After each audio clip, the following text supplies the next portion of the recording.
অনেক দিন পর বেশ লাগছে বন ভ্রমণ। মাঝে মাঝে কাজের ফাঁকে এইসব জায়গায় এলে মন খুব ভালো লাগে। শুদ্ধ বাতাস, মাটির সোনা গন্ধ, পাখির কলতান, আহা।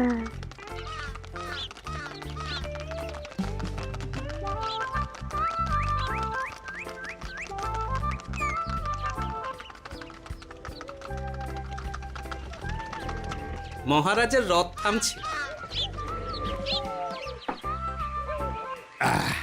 আমরা এইখানে বসে আজ রাজকার্য পরিচালনা করব।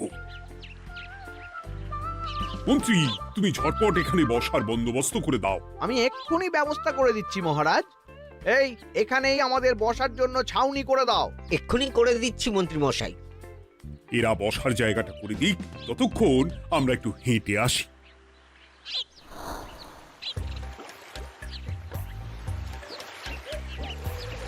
সকালবেলা হাঁটা শরীরের পক্ষে খুব ভালো মহারাজ।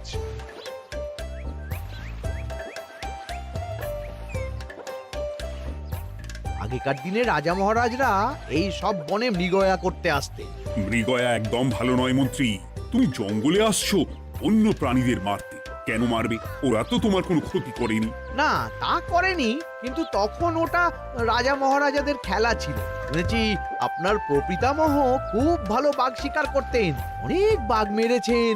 মন্ত্রী, তুমি একটা কথা হয়তো জানো না। আমার প্রপিতামহ শিকার করতেন, কিন্তু কোনো স্বাভাবিক জানোয়ারকে নয়। যে বাঘ মানুষ খেকো হয়ে প্রজাদের ক্ষতি করত, আমার প্রপিতামহ সেই সমস্ত বাঘদেরই মারতেন। এছাড়া উনি বন্য প্রাণী সংরক্ষণ করতে বড়ই ভালোবাসতেন।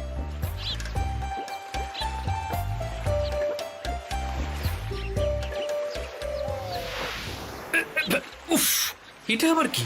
এই এটা আবার কোথা থেকে উড়ে এলো? কোথাও তো ঝড় হাওয়া কিছুই নেই।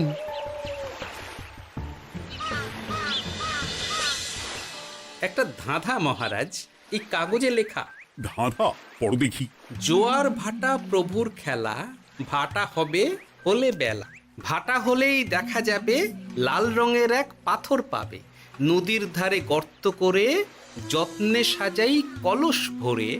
হেথায় হোথায় ছড়িয়ে যাহা, অন্ধকারে জলে তাহা। ঢুকলে চক্ষু ঝলসে যাবে, হাতের কাছে ঘন্টা পাবে। ঠিক ঘন্টা বাজলে পরে পড়বে ঝরে থরে থরে।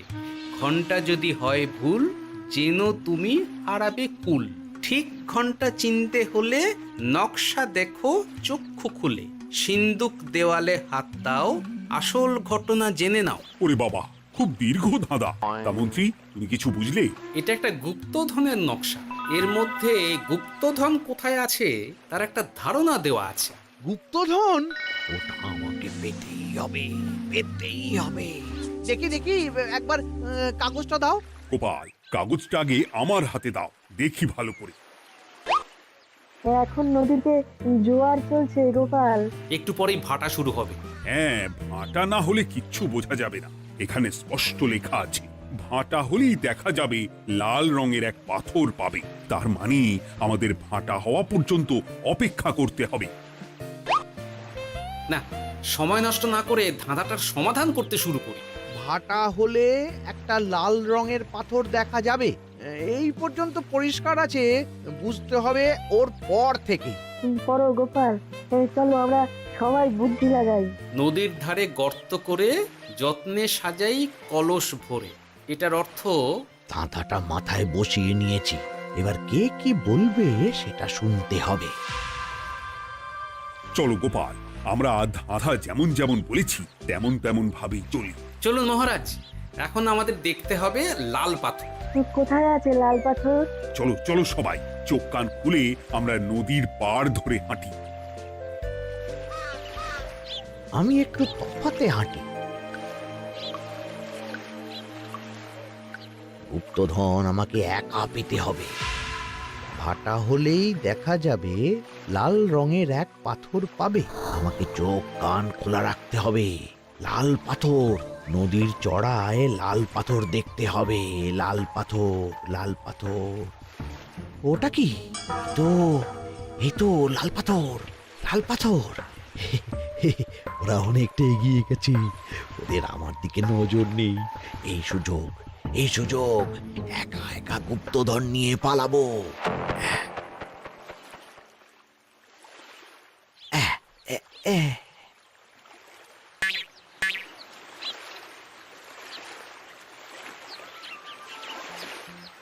কি গো, আমরা তো হেঁটেই চলেছি, লাল পাথর তো কই দেখতে পাচ্ছি না।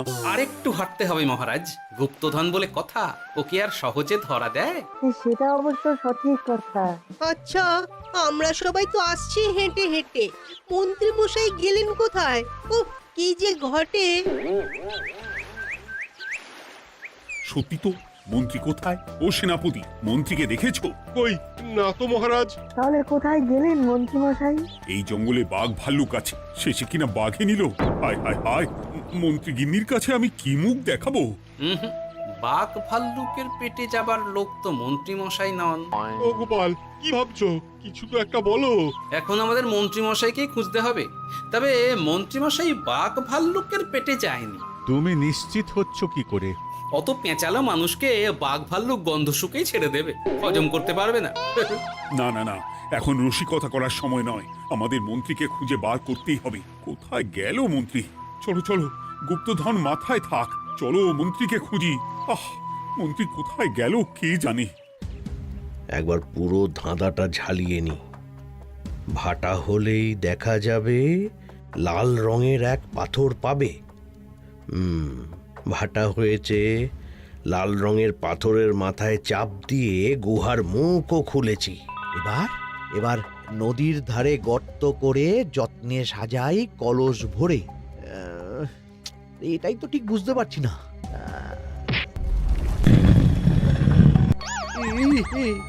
এই রে, এবার কি হবে? হ্যাঁ, মহারাজ, কোথাও একটা আওয়াজ হলো। আওয়াজটা কোন দিক থেকে হলো? চলুন সামনে এগিয়ে যাই। আমার মনে হয় আওয়াজটা সামনের দিক থেকে এলো। আমারও তাই মনে হলো। তবে কি মন্ত্রী মশাই লাল পাথরের হদিশ পেয়ে গেছেন? আমাদের চোখে পড়লো না, অথচ মন্ত্রী মশাইয়ের চোখে পড়ে গেল। আসলে আমরা কথা বলতে বলতে গেছি, তাই নজরে পড়েনি। মন্ত্রী মশাই একা একা আমাদের পেছন পেছন আসছিলেন। উনি ইচ্ছে করেই আমাদের পেছনে পেছনে আসছিলেন। নিজে একা গুপ্তধন নিয়ে যেতে চেয়েছিলেন, এখন কোথায় আছেন কে জানে।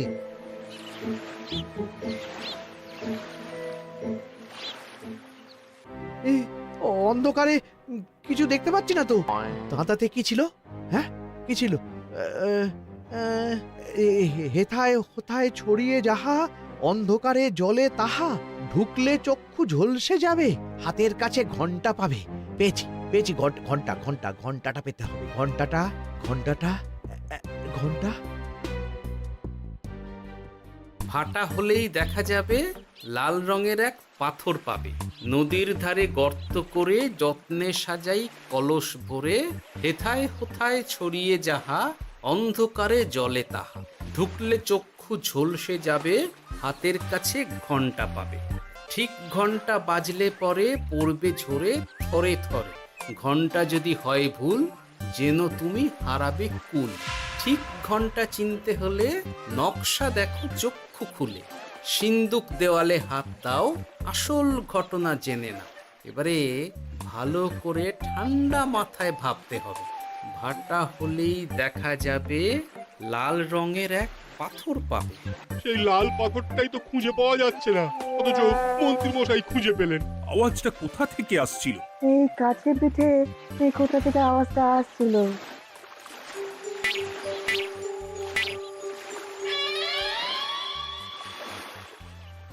এই তো, এটাই মনে হয় সেই লাল পাথর। একটু নাড়িয়ে চাড়িয়ে দেখি তো কিছু হয় কিনা।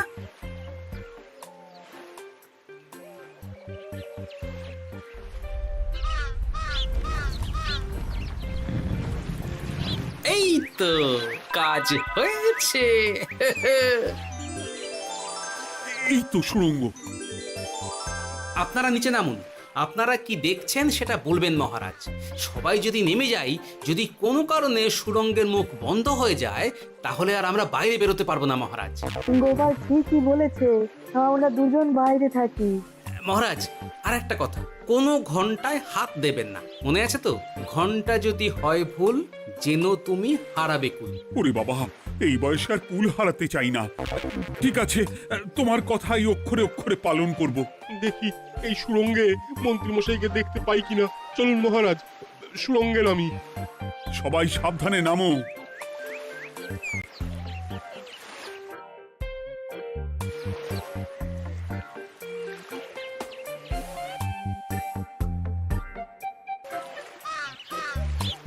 মহারাজ, ওখানে কি কি দেখতে পাচ্ছেন? ওখানে কি মন্ত্রী মশাই আছেন? না গোপাল, মন্ত্রীকে এখনো দেখতে পাইনি। শুধু আমি এখানে অজস্র পাথর দেখতে পাচ্ছি। পাথরে পাথরে ছয় লাভ, ছোট বড় অজস্র। পাথরগুলো বড় অদ্ভুত, কিরকম কিরকম মানুষ মানুষ গড়ন। লম্বা বেঁটে হরেক রকম। মানুষ মানুষ গরম, সেটা কি রকম? আর কিছু? কোনো কলসি কি দেখতে পাচ্ছেন? কলসি তো দেখতে পাচ্ছি না।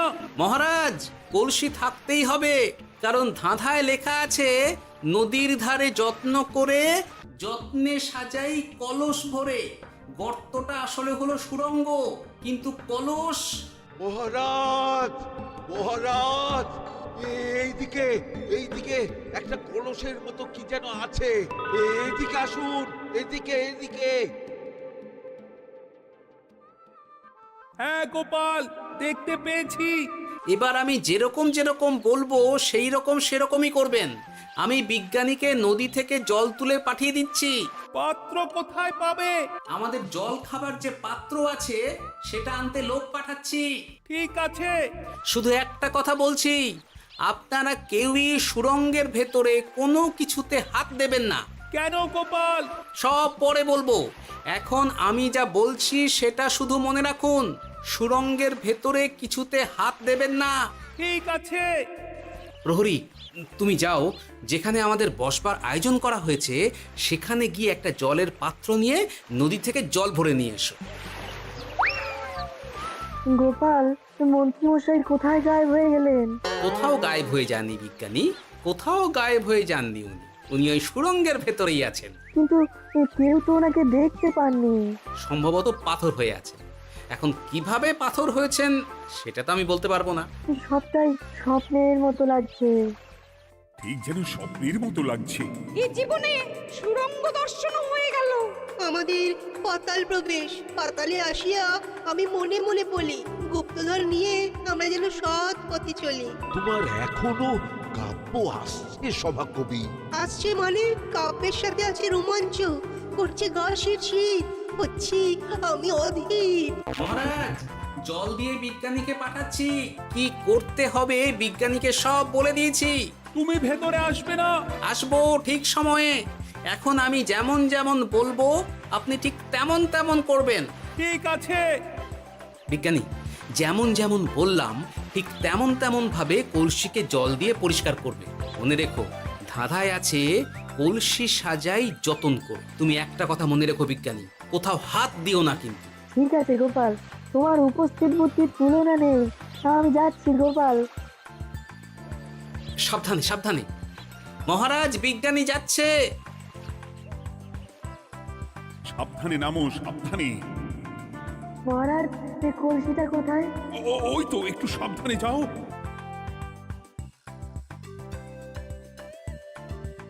বিজ্ঞানী, কলসির দেখা পেয়েছো? পেয়েছি পেয়েছি পেয়েছি। এবারে কলসিটাকে ভালো করে জল দিয়ে ধুয়ে দাও।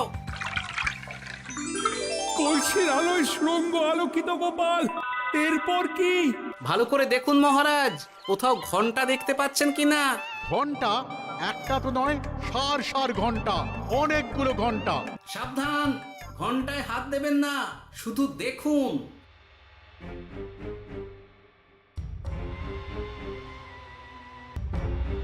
মহারাজ, আমরা গুপ্তধনের খুব কাছে চলে এসেছি। তাই নাকি? কি মজা কি মজা, এবার খাবো ক্ষীরের গজা। আহ, সভাকবি চুপ করো। এখনো আমরা গুপ্তধন পাইনি। বাবার মুখে দাঁড়িয়ে সবগুলো তারা আঁকা। বিজ্ঞানী, কোনো ঘন্টায় চাঁদের নকশা করা আছে কি? একটু দেখে বলো না। আমি আতস কাজ নিয়েই দেখছি, সব ঘন্টাতেই তারা আঁকা। খবরদার, কোনো ঘন্টাকেই ছোঁবে না। ঠিক আছে, কোনো কিছু না ছুঁয়ে আমি দেখছি। পেয়েছি গোপাল, চাঁদ আঁকার ঘন্টা পেয়েছি। ওই ঘন্টাটা বাজাও, বাজাও।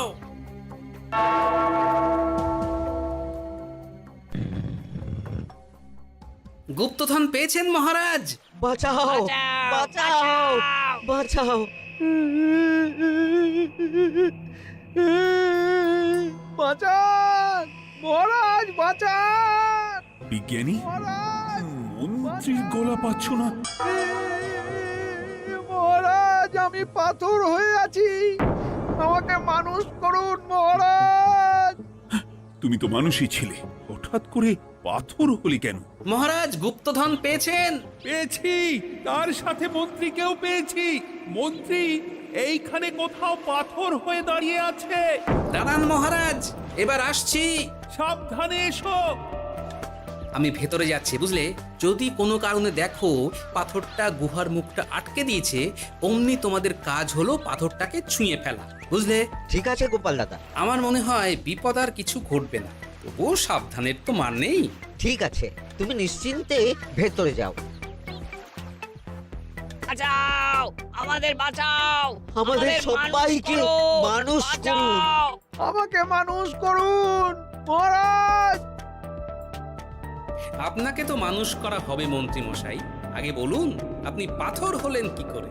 ও, মনে পড়েছে, ধারার শেষ লাইন, সিন্দুক দেওয়ালে হাত দাও, আসল খবর জেনে না। সত্যি গোপাল, তুমি না থাকলে এই এত কিছু আমাদের সবার কাছে অজানাই থেকে যেত।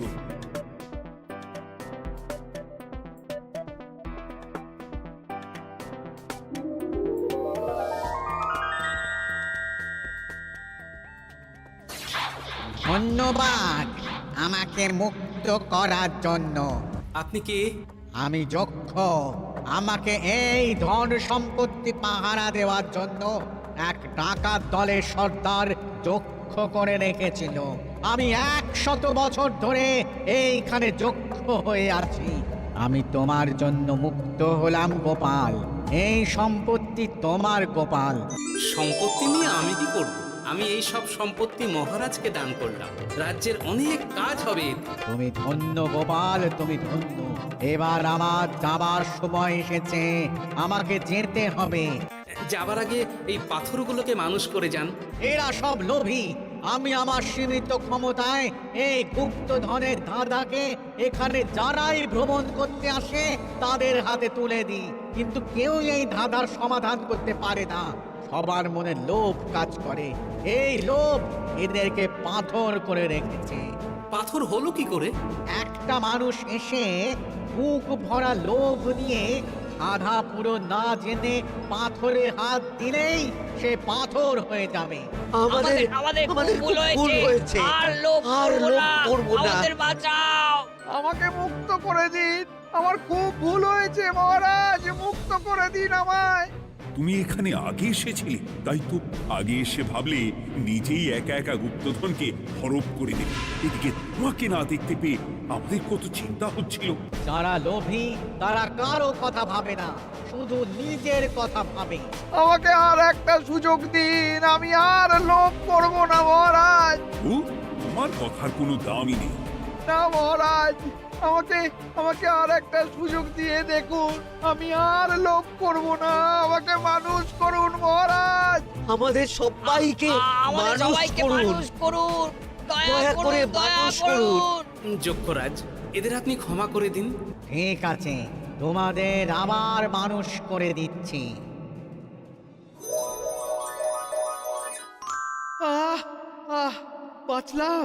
বাঁচলাম।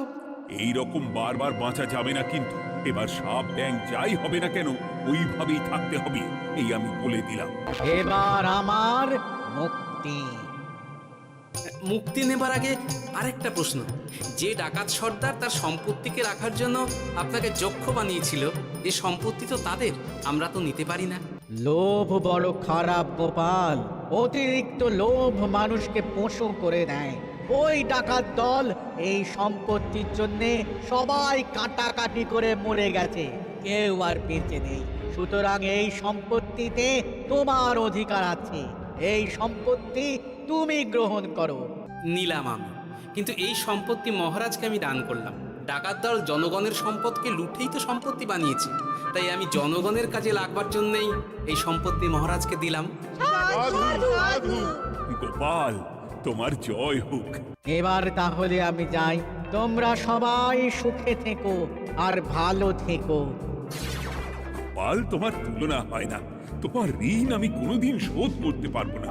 তুমি কৃষ্ণনগরের জন্য যা করলে তা ইতিহাসে লেখা থাকবে।